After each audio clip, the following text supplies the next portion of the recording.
जय भीम नमो बुद्धाय. तर आज होते 14 एप्रिल, डॉक्टर बाबासाहेब आंबेडकर यांची जयंती. त्यामुळे सकाळीच गडबड चालू होती घरामध्ये आणि सगळ्यात पहिल्यांदा तर आम्हाला वंदना करून घ्यायची होती. त्यामुळे बाबासाहेबांच्या मूर्तीला हार घातला आणि आम्ही तिघांनी वंदना करून घेतली. त्यानंतर सामूहिक वंदनेसाठी आम्हाला एका ठिकाणी जमायचं होतं. पंचशील उत्कर्ष तरुण मंडळ यांनी सामूहिक वंदना आयोजित केली होती. आणि जयंती आली की आमचा 8 दिवस आधी चालू असतं की सकाळी कोणतं ड्रेसिंग करायचंय, संध्याकाळी कोणतं करायचंय. आणि जयंती आम्ही खूपच उत्साहात साजरी करतो. असंच त्यामुळे सकाळी वंदनेसाठी व्हाईट साडी घातली होती, थोडासा नट्टापट्टा केला, हेअरस्टाईल नॉर्मल ठेवली होती, थोडासा पफ पाडला आणि बाकीचे हेअर्स ओपन ठेवले. आणि मग खूपच घाई झाली होती, अक्षरशः 12 वाजून गेले होते आणि मग त्या गडबडीत आम्ही वंदनेसाठी खाली गेलो.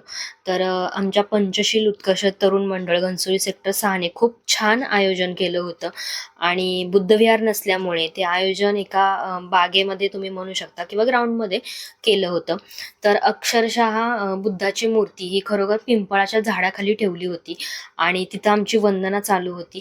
तर तो नजारा खूप बघण्यासारखा होता. तिथं उपस्थित होती आणि वंदना झाली आणि वंदनेनंतर खूप लाख मोलाचे संदेश लोकांनी दिले. तिथं काही जणांनी मनोगत सुद्धा व्यक्त केली, तर काही जणांनी गाणी म्हणून कार्यक्रमाचा उत्साह वाढवला. तर अशा प्रकारे आमची सकाळची वंदना झाली.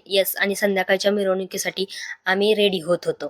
तर मला माहित होतं संध्याकाळी नवरदेव काही आम्हाला भेटणार नाही, त्यामुळे सकाळी जातानाच त्यांच्याबरोबर सेल्फी काढून घेतली आणि त्यानंतर आम्ही मिरवणुकीसाठी आमच्या सेक्टरला गेलो.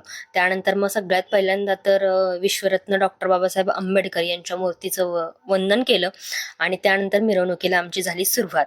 जशी आमच्या मिरवणुकीला सुरुवात झाली तशी सगळ्यात पहिल्यांदा तर फटाक्यांची आतिषबाजी झाली आणि त्यानंतर मिरवणुकीला सुरुवात झाली.